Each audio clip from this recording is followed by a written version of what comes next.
नमस्कार दोस्तों, स्वागत है हमारे यूट्यूब चैनल रोजगार टॉक में। दोस्तों यहाँ पे हम railway ministry and isolated category के अंतर्गत स्टाफ वेलफेयर इंस्पेक्टर पोस्ट के बारे में बात करेंगे। बहुत दोस्तों के इंक्वायरी आ रहे थे दोस्तों कि इसके जॉब प्रोफाइल क्या है, इसकी नेचर ऑफ ड्यूटी क्या है, इसमें टोटल सैलरी कितने मिलेगी जोड़ के, ऑफिस वर्क क्या है। तो आइए देखते हैं दोस्तों कि स्टाफ वेलफेयर इंस्पेक्टर पोस्ट के रिगार्डिंग क्या क्या आपको नेचर ऑफ ड्यूटी है, क्या क्या आपको वर्क करने पड़ेंगे। उससे पहले दोस्तों मैं आपसे रिक्वेस्ट करना चाहता हूँ, अगर आप हमारे चैनल पे नए हैं तो ज़रूर हमारे चैनल को तो सब्सक्राइब करें। एमआई कैटेगरी के रिगार्डिंग जो भी आपको पल का अपडेट हो मैं आपको प्रोवाइड करते रहूँगा। आइए दोस्तों कुछ इन्फॉर्मेशन देखते हैं स्टाफ के रिगार्डिंग। देखिए दोस्तों, ये मैं रेलवे के वेबसाइट से, ऑफिशियल वेबसाइट से मैंने वहाँ से डाउनलोड किया है, जहाँ पे है कि personal directorate duty and responsibility of the staff. यहाँ से उनके वेबसाइट पे है कि क्या ड्यूटी और क्या रिस्पॉन्सिबिलिटी होती है स्टाफ की। तो आइए देखते हैं कि क्या क्या है। देखिए नीचे उसके एक दिया हुआ है कि staff and welfare inspector. First इसमें दोस्तों दिया हुआ है कि to contact the staff at their place of work, find out their grievance and get redress by approaching contacting with the concern officer. इसका मतलब है दोस्तों कि आपको जो भी, जहाँ भी आपका प्लेस ऑफ वर्क होगा वहाँ से जो भी शिकायतें मिलती रहती हैं, जो भी स्टाफ के रिगार्डिंग भी अन्य भी जो बाहरी आपको शिकायत मिलेंगी, उसको आपको रीएड्रेस करना पड़ेगा, यानी उसको आपको सुलझाना पड़ेगा। Approaching by contacting the concern, जो भी शिकायत आएगी, जो कंसर्न ऑफिसर उसके अधिकारी रहेंगे उससे आपको कॉन्टैक्ट करके उनको वो मामला आपको सुलझाना रहता है। तो इसके रिगार्डिंग दूसरा देखते हैं कि to educate the staff about their right and privilege. जितने भी स्टाफ होते हैं, जैसे लोअर क्लास के रेलवे में स्टाफ होते हैं, जैसे ग्रुप डी हो गए, एलपी हो गए, ऐसे स्टाफ को दोस्तों वो क्या कहते हैं कि उनके राइट और प्रिविलेज के बारे में आपको अवेयरनेस फैलाना रहता है, ताकि उन्हें जो भी दिक्कतें हुई आप उनका समाधान दें। थर्ड दोस्तों दिया हुआ है कि to enlighten the staff and sending appeal and representation in connection with disciplinary and establishment matter।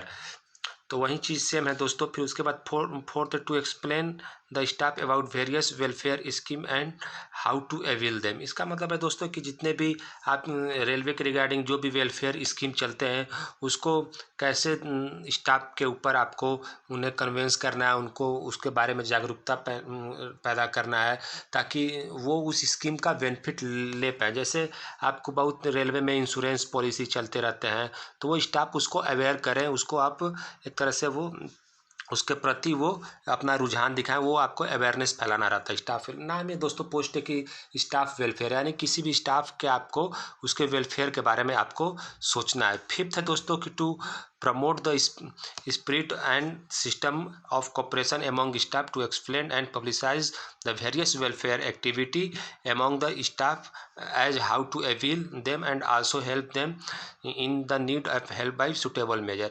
वही चीज़ है कि जो सुटेबल मेजर है उसके अनुसार आपको स्टाफ का हेल्प करना है।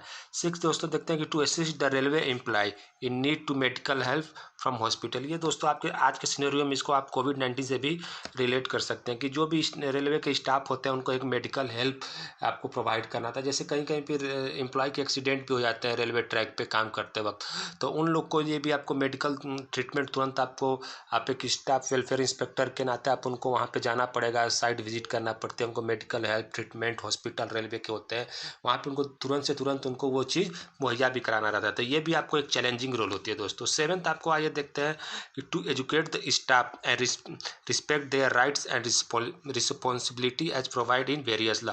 बहुत कुछ कानून है दोस्तों भारतीय संविधान के अनुसार, तो उनको जो भी राइट है रिस्पॉन्सिबिलिटी है उसको आपको उनको एजुकेट करना है, यानी उनको बताना है, आपके जो भी नीचे के स्टाफ हैं उनमें एक तरह से अवेयर पैदा करना है। एट्थ दोस्तों देखते हैं to visit the railway colony and take step to improve sanction maintenance of quarter eater and light facility. मतलब आपको पता हुआ कि जैसे हर रेलवे जोन में एक रेलवे कंपार्टमेंट होता है, रेलवे कॉलोनी होती है, वहाँ पे जो भी आपको होता है सैंक्शन होता है, मेंटेनेंस ऑफ क्वार्टर यानी, और लाइट फैसिलिटी या साफ सुथरा सैनिटेशन वर्क जितने भी होते हैं, तथा उसके बाद लाइट के भी कभी कभी प्रॉब्लम हो जाती है, बिजली चली जाती है दोस्तों, तो उसके लिए आपको भी जो भी टेक्निकल प्रॉब्लम होगा टेक्निकल स्टाफ को बुला के उसको आपको ठीक कराना रहता है। तो ये सब भी आपको एक चैलेंजिंग रोल के रूप में हो सकता है।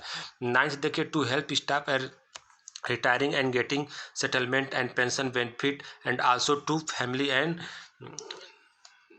Decrease and employ in getting due. इसका मतलब है दोस्तों कि जो भी स्टाफ रिटायर होते हैं फिर उनको जो पेंशन होता है वो सभी सुविधा उनको एक जो भी रेलवे की तरफ से होता है वो आपको डाटा मेंटेन की तरह एक काम भी वो आपको देखना रहता है। 10th देखिए दोस्तों लिखा है कि to avail the activity and SVF including maintenance and fund organize meeting ETC and follow up inspection report and various authority if required. अगर ज़रूरत होती है दोस्तों तो आपको जो भी ऑर्गेनाइज मीटिंग होती है उसके और फिर उसके बाद इंस्पेक्शन होता है वो भी रिपोर्ट है वेरियस अथॉरिटी का वो भी आपको एनालिसिस करना पड़ता है।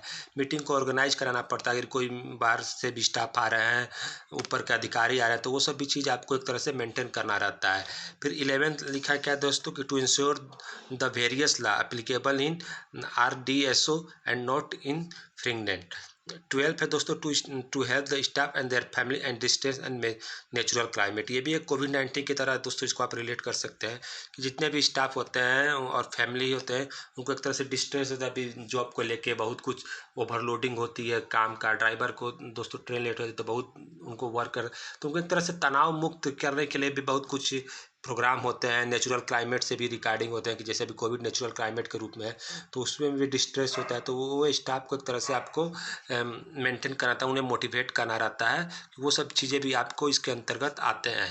13 दोस्तों देखते हैं कि to inspect the various sanction unit lab to check that various parameter about the health, hygiene, safety, layout, overcrowding, drinking water, washing facility, laboratory and urinal test, rest and sets and observe। इसका मतलब है दोस्तों कि देखिए sanction होता है जो unit lab checkout parameter hygiene safety सब लेआउट जो भी ओवर क्राउडिंग जो कभी कभी कहीं जैसे कुंभ मेला लगता है तो वहाँ पे ओवर क्राउडिंग होता है तो देखते हैं कि वहाँ पे अलाउंस भी होता है तो वो सब चीज़ भी आपके अंदर ही आती है। किस तरह से क्राउड को मेंटेन करना है स्टेशन पे भीड़ ज़्यादा ना हो पानी वाली जो भी सुविधा होती है खाने की जो भी सुविधा होती है देखते हैं कि स्टेशन पे वो सब चीज़ें भी आपको इसके अंतर्गत आपको एक तरह से साफ़ सुथरा हर कुछ आपको स्टेशन का भी आपको एक तरह से देखना रहता है। बहुत चैलेंजिंग रोल है ओपन मतलब बहुत मल्टीटास्किंग काम है दोस्तों इसमें। फिर 14th देखिए to visit the periodically colonized place of workshop hospital school institute welfare centre sanction seed and deposit handicraft centre report drawback in improvement same वही चीज़ें है दोस्तों बस लैंग्वेज का खेल है।